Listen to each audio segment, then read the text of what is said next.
The giantess used just 2 fingers to make a 900-pound cow cry out in pain. But the villagers below all cheered for her. It turned out the cow had just fallen into a deep ditch, and even 7 strong young men couldn't pull it out no matter how hard they tried. The giantess happened to pass by, and as easily as picking up an ant, she effortlessly rescued the cow. Right after that, Uncle Wang and his tricycle also fell into the ditch. The giantess flicked her toe, and the tricycle flew through the air, landing on the ground. Uncle Wang gave her a sack of sweet potatoes as thanks. In her hands, they were tiny. With a slap, she made potato cakes for the gathered villagers. She offered future help to everyone.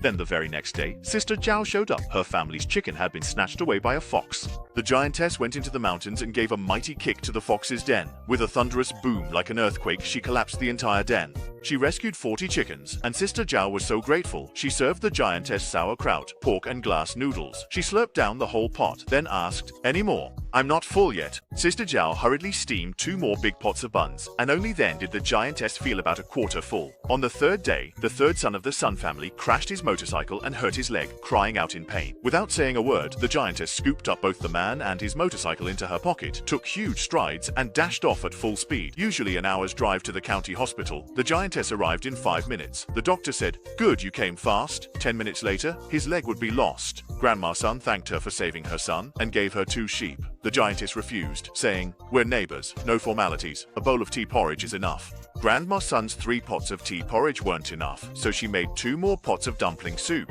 On the 4th day, the giantess caught a chill and ran a 39-degree fever. Arya cracked an egg on her forehead. It cooked instantly. The worried village chief called Dr. Zhang, who ordered wet quilts to lower her temperature.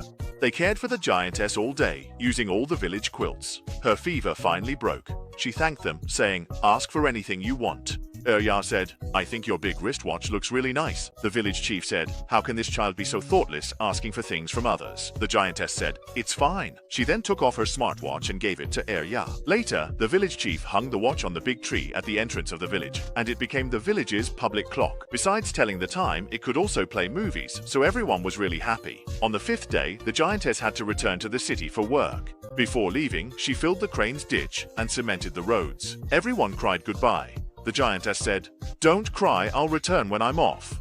She didn't know Arya hid in her bag to see the city. This giantess is kind and helpful, while Arya is a daring girl venturing into the land of giants. Want to know what kind of trouble Arya will stir up in the city? We'll continue the story in the next episode.